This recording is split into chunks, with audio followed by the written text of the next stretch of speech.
मैं लक्ष्मीबाई हूँ, झांसी की रानी। झांसी को अंग्रेजों के हाथों में नहीं जाने दूंगी।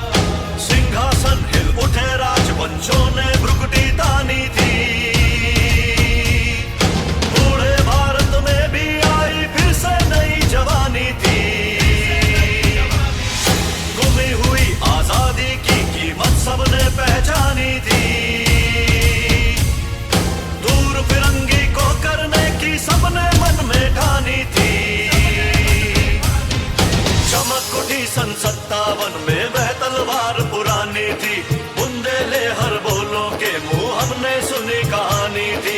खूब लड़ी मर्दानी वो तो,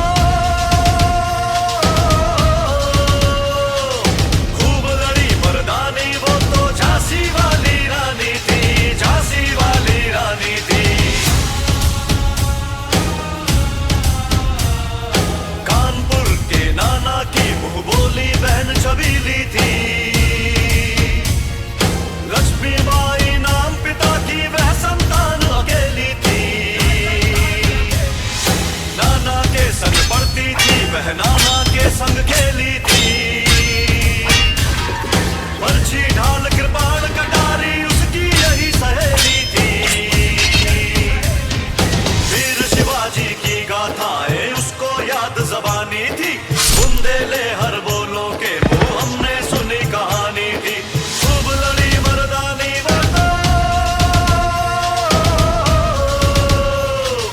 खूब लड़ी मर्दानी वो तो झांसी वाली रानी थी, झांसी वाली रानी थी। हुई वीरता की वैभव के साथ सगाई झांसी में।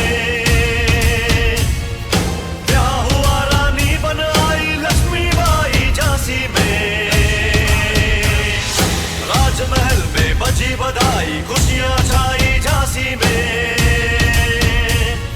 सुबह बुंदेलों की बिरुदावली सी वह आई झांसी में।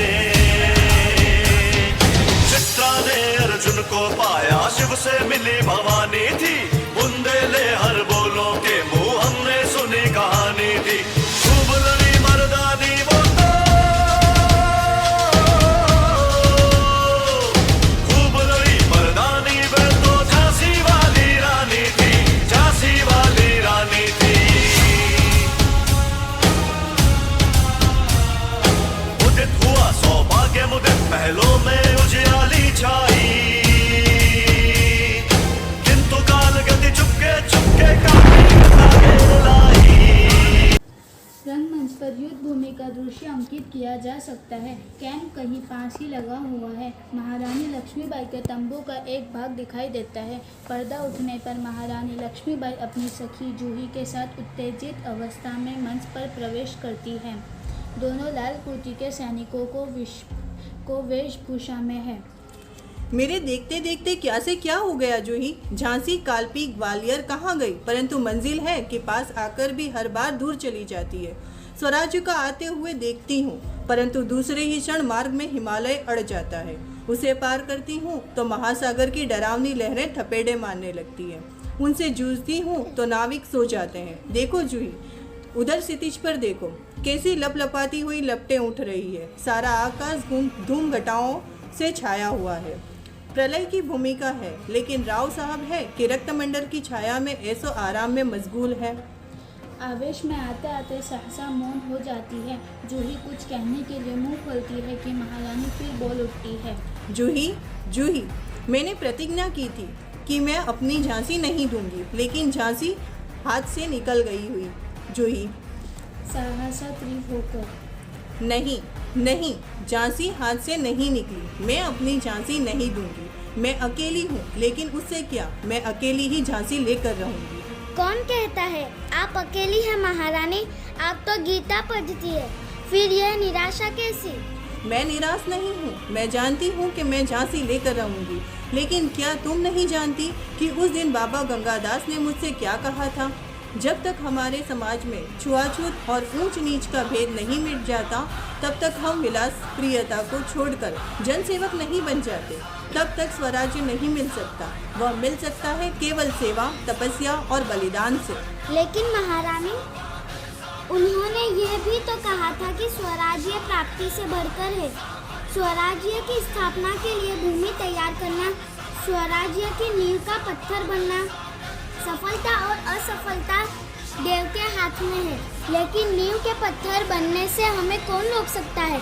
वह हमारा अधिकार है। मुस्कुराकर। शाबाश मेरी कर्नल, तुम लोगों से मुझे यही आशा है। जिस स्वराज्य की नींव तुम जैसी नारियां बनने जा रही हैं, वह निश्चय ही महान होगा। मुझे इस बात की चिंता नहीं है कि वह मेरे जीवन काल में आता है या नहीं आता, लेकिन मुझे इस बात का दुख अवश्य है कि हमारे पास शक्ति है, फिर भी हम दुर्बल हैं। हमारे पास तात्या जैसे सेनापति है, फिर भी हमारी सेना में अनुशासन नहीं है। हमारे पास ग्वालियर का किला है, फिर भी हम कुछ नहीं कर पा रहे हैं। क्यों? जानती हो क्यों?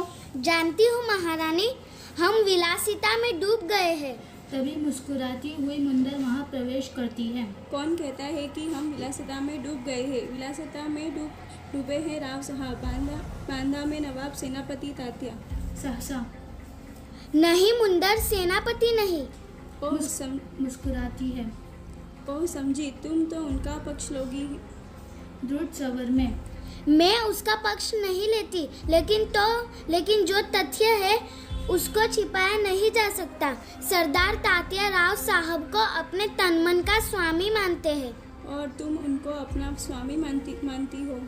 हाँ, मैं उनको अपना स्वामी मानती हूँ और मानती रहूँगी, लेकिन उनसे भी अधिक मैं महारानी को अपना स्वामी मानती हूँ, और महारानी से भी बढ़कर मैं अपने देश को अपना स्वामी मानती हूँ।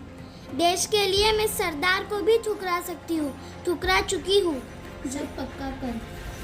जूही, तू तो नाराज़ हो गई। मेरा यह मतलब नहीं था। मैं तो केवल इतना ही कहना चाहती थी कि जब तूने उन्हें अपना स्वामी मान लिया है तो तू उन्हें रोकती क्यों नहीं? जूही ने उन्हें रोका है मुंदर। मैं जानती हूँ, जब राव साहब के कहने पर तात्या इसे नाचने के लिए बुलाने को आए थे तो इसने उनको बुरी तरह दुत्कार दिया था। हाँ रानी, मैं स्वराज्य के लिए नाच सकती हूँ, बराबर नाचती रही हूँ, परंतु विलासिता में डूबने के लिए अपनी कला को किसी के गले की फांसी नहीं बना सकती हूँ। जो मुझको ऐसा करने के लिए कहते हैं, उनको मैं ठोकर ही मार सकती हूँ। दृढ़ विश्वास लेकर। ठोकर ही तो नहीं मार सकती जूही, यही डर तो हमें कचोट रहा है। अगर ठोकर मारकर हम उनकी मदहोशी दूर कर सकते तो बात ही क्या थी। भाई साहब, मैं औरों की बात नहीं जानती, मुझे आज्ञा दीजिए। मैं ठोकर मारने को तैयार हूँ। और मैं भी तैयार हूँ। भाई साहब, चलो हम सब चलकर उनकी नींद हराम कर दें। नहीं मुंदर, नहीं, हम उनकी नींद हराम नहीं कर सकते। अब तो दुश्मन की ठोकर ही उनको उस नींद से जगा सकती है। दुश्मन की ठोकर? ये आप क्या कह रही है? हाँ जूही, दोस्त की ठोकर अविश्वास की खाई को और भी चौड़ा कर देती है। क्या तुम नहीं जानती कि हम एक दूसरे को किस दृष्टि से देखते हैं? क्या ऐसी स्थिति में मेरे कुछ कहने से शंकाओं की घटा और भी गहरा नहीं उठेगी? भाई साहब ठीक कहती है। शंकाएं अविश्वास पैदा करेगी और उस अविश्वास के उत्पन्न निराशा को दूर करने के लिए पायल की झंकार और भी झनक उठेगी। श्रीखंड और लड्डुओं पर जान देने वाले ब्राह्मणों के आशीर्वाद का स्वर और तेज भी वो उठेगा। सहसा कहीं दूर तोपों का स्वर उठता है। और जूही, तू अगर तात्या को खोज सके तो तुरंत उन्हें यहाँ आने के लिए कह। खोज क्यों नहीं सकती? आपकी आज्ञा होने पर मैं उन्हें पाताल से भी खींचकर ला सकती हूँ। जाने को मुड़ती है कि रघुनाथ राव तेजी से प्रवेश करते हैं। महारानी, आपने सुना? क्या रघुनाथ राव?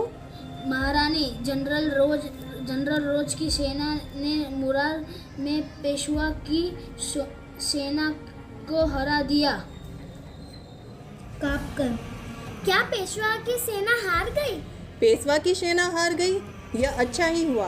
अब पेशवा की आंखें खुलेंगी। रघुनाथ, अपनी सेना को तैयार होने की आज्ञा दो। रोज ग्वालियर का किला नहीं ले सकेगा। मैं जानता हूँ वह कभी नहीं ले सकेगा। मैं अभी सेना को कुछ के लिए तैयार करता हूँ। केवल आपको सूचना देने के लिए आया था। जाता है। और जूही, तुम भी जाओ। सहसा बाहर देखकर। लेकिन ठहरो, शायद सेनापति तात्या इधर ही आ रहे हैं। बाहर देखकर। जी हाँ, ये तो सरदार तात्या ही है। सरदार तात्या का प्रवेश। कहिए सरदार तात्या, आज आप इधर कैसे भूल पड़े? भाई साहब, मैं किसी के लिए सरदार हो सकता हूँ, पर आपके लिए तो सेवक ही हूँ। यज्ञन से। इतने बड़े सेनापति को इस प्रकार एक नारी के सामने झुकते लज्जा नहीं आती? खैर छोड़ो इस बात को, यह तुम्हारी विनम्रता है। लेकिन यह तोपों की आवाज़ कैसी आ रही है? कौन सा उत्सव मनाया जा रहा है? शायद चाटुकारों में जागीर बांटना अभी खत्म नहीं हुआ है। भाई साहब, आपको हमें लज्जित करने का पूरा अधिकार है। हम इसी योग्य है, लेकिन जो कुछ हो रहा है वह आप जानती ही हो। शायद ब्रह्मभोज के उपलक्ष्य में ये तोपें चल रही है। श्रीखंड और लड्डुओं के लिए घी शक्कर की कमी तो नहीं पड़ी? सरकार, इस बार इनको माफ कर दीजिए। व्यग्र होकर। भाई साहब, आप यूँ कब तक फटकारती रहेगी? तू कहती है? अच्छा, लेकिन मंदिर का प्रवेश। सरकार, सेना तैयार है। तो मैं भी तैयार हूँ। तात्या, तुमसे मुझे बहुत आशाएं थी। तुम्हारे रहते यह सब क्या हो गया? सरकार, ये स्वामी भक्त है। लेकिन आज हमें देशभक्तों की आवश्यकता है। खैर, अब भी कुछ नहीं बिगड़ा। अब भी बहुत कुछ किया जा सकता है। इसलिए तो आया हूँ भाई साहब। आप जो कहेंगी वही करूँगा। जो योजना बनाए उसी पर चलूँगा। तो जाओ, तलवार संभाल लो। नुपुरों की झनकार के स्थान पर तोपों का गर्जन होने दो। भूल जाओ राग रंग। याद रखो, हमें स्वराज्य लेना है। हमें रणभूमि में मौत से जूझना है। महारानी, आपकी जय हो। मैं युद्ध के लिए तैयार होकर आया हूँ। जानती हूँ, लेकिन सेनापति, इस बार यह याद रखना कि यदि दुर्भाग्य से विजय न मिल सकी तो तुम्हें सेना और सामग्री दोनों को दुश्मन के घेरे से निकाल कर ले जाना है। ऐसा ही होगा। तात्या, मेरा मन कहता है कि यह मेरे जीवन का अंतिम युद्ध है। जीत हो या हार, मुझे किसी बात की चिंता नहीं। चिंता केवल इस बात की है, हमारी वीरता कलंकित न होने पाए। भाई साहब, वीरता आपको पाकर ध्यानी है। आपके रहते कलंक हमारी छाया को भी नहीं छू सकेगा। आज्ञा दीजिए। प्रणाम। प्रणाम तात्या, मैं सीधी युद्ध भूमि में जा रही हूँ। देर न लगाना। तात्या चला जाता है।